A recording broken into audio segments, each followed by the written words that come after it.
Nagkakilala kami ni Von Ryan, year 2010. Common friends. Makulit kasi siya. Hindi ko nga na-expect na magiging kami. Wow! Ayun, nung unang pagkita ko lang sa kanya, parang gusto ko na talaga siya. Saktong wala na siyang boyfriend. Tapos, yun, sa puniligawan ko na siya, pinupunta ko na sa bahay nila.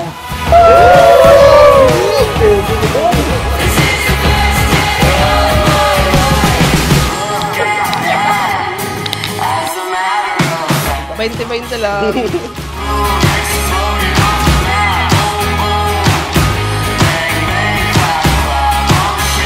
Go guys! Selfie tayo! Woo! Wow!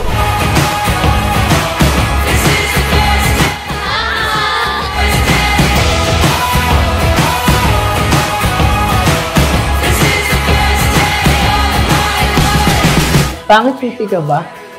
Hindi kasi ako makaandar kapag wala ka. Boom!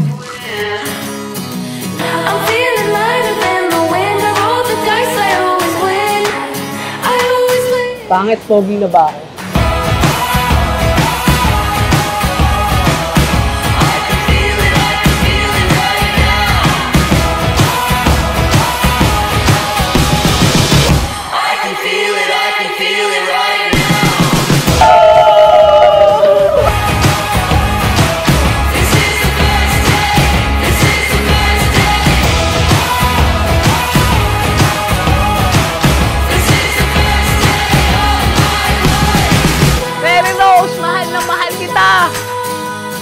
Mahal na mahal din kita, Bon!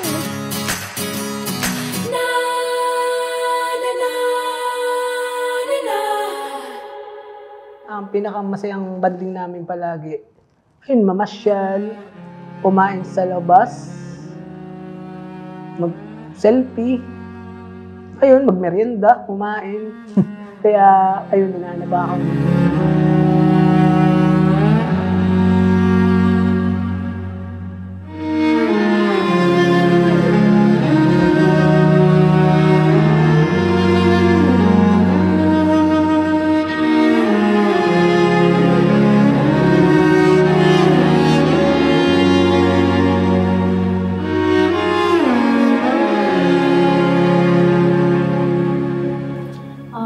Pinapangako ko sa iyo, Von Ryan, na ikaw at ikaw lang. Alam mo naman yun, sapal sa una. Wala namang naging iba, alam mo naman yan. Una't una pa lang na sa loob ng 14 years na ikaw lang talaga. Tayo, hanggang dulo. I'm nervous, I see what's happening. A park bar, still standing by, and I couldn't find. Nagustuhan ko sa kanya. Maganda siya. Mabait. Medyo masungit nga lang, pero syempre, sweet.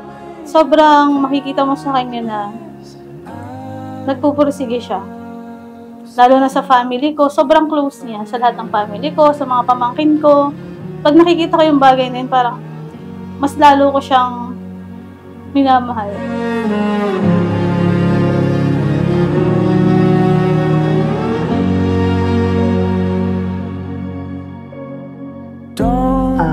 Pangit. Ayun, ito na yung ating pinakahihintay na araw ang ikasal tayo kasi 14 years na tayo since 2010. Ayun, sana maging maayos ang kasal natin ngayong araw na to, masaya.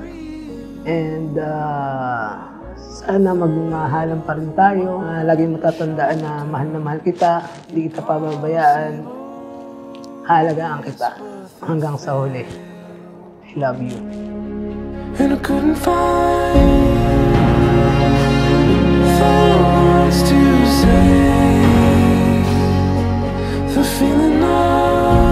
Noon, di ba lagi tayo plano, ganyan.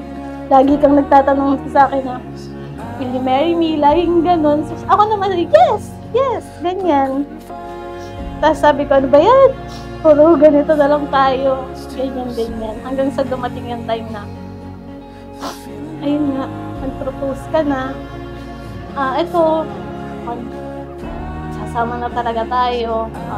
Alam mo naman, mahal na mahal kita. Love you. See you later, pare. Say no to you if I could.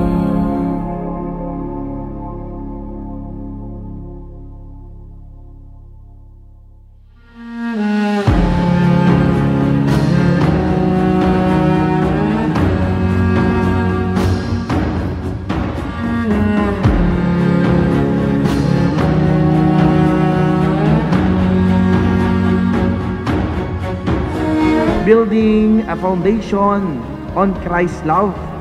At ito yung sekreto na dapat malaman ng bawat isa. Na kapag nakasentro ang pagmamahal ninyo sa ating Panginoong Diyos at ilagay niyo sa gitna ng inyong pagmamahalan ang Panginoong Diyos, tiyak hindi magigiba ang pamilyang inyong bubuin.